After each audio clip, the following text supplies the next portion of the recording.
ಎಲ್ಲರಿಗೂ ನಮಸ್ಕಾರ. ನಾನು ಸೌಮ್ಯ ಪ್ರಕಾಶ್. ನಾನು ಡಾಕ್ಟರ್ ಲಕ್ಷ್ಮೀ ದೇವಿಯವರ ಸ್ನೇಹಿತೆ. ಡಾಕ್ಟರ್ ಲಕ್ಷ್ಮೀ ದೇವಿಯವರು ಸ್ನೇಹಮಯಿ, ಸದಾ ಹಸನ್ಮುಖಿ, ಎಲ್ಲರೊಂದಿಗೂ ಬಹಳ ಪ್ರೀತಿ ವಿಶ್ವಾಸದಿಂದ ಇರ್ತಿದ್ರು. ಅವರೊಂದಿಗೆ ನಾವು ಕಳೆದ ಕ್ಷಣಗಳು ಎಂದೆಂದಿಗೂ ಅಮರ. ಅವರು ನಮ್ಮ ಮನಸ್ಸಿನಲ್ಲಿ, ನೆನಪಿನಲ್ಲಿ ಚಿರಾಯು. ನಾನು ಇಂದು ಡಾಕ್ಟರ್ ಲಕ್ಷ್ಮೀ ದೇವಿಯವರು ಬರೆದಿರುವಂತಹ ಗರ್ಭಾಂಕುರ ಕವನ ಸಂಕಲನದಿಂದ ಆಕಾಶ ಎಂಬ ಕವಿತೆಯನ್ನು ಓದುತ್ತಿದ್ದೇನೆ.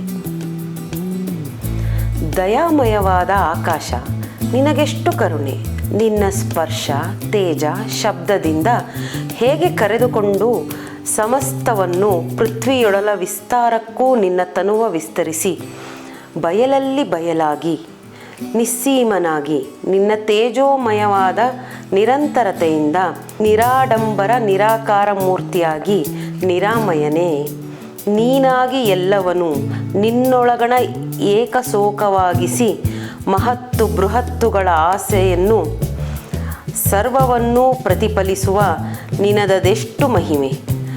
ಜಗದ ಸಮಸ್ತ ಜೀವ ಜಂತುಗಳಿಗೆ ನಿನ್ನಿಂದ ಪುಳಕ, ಅವಿನಾಶಿಯಾದ ನಿನ್ನ ಒಡಲ ಸೇರುವೆಡೆ ತನಕ ಎಲ್ಲ ತವಕಗಳಿಗೆ ಉತ್ತರವಿತ್ತು. ನಿರಂತರವಾಗಿ ಬಟಾ ಬಯಲಲ್ಲಿ ನಿಂತು ಎಲ್ಲವನ್ನೂ ಕಿರು ಮಂದಹಾಸದಿಂದ ಪರಿವೀಕ್ಷಿಸುವ, ಸಮಚಿತ್ತದಿಂದ ನೋಡುವ, ಅಷ್ಟೇ ತಾಳ್ಮೆ, ಸಹನೆ, ನಲ್ಮೆಯಿಂದ ಎಲ್ಲವನ್ನೂ ಸ್ವೀಕರಿಸುವ ನಿನ್ನ ಮನೋಸ್ಥೈರ್ಯಕ್ಕೆ ಏನೆನಲಿ.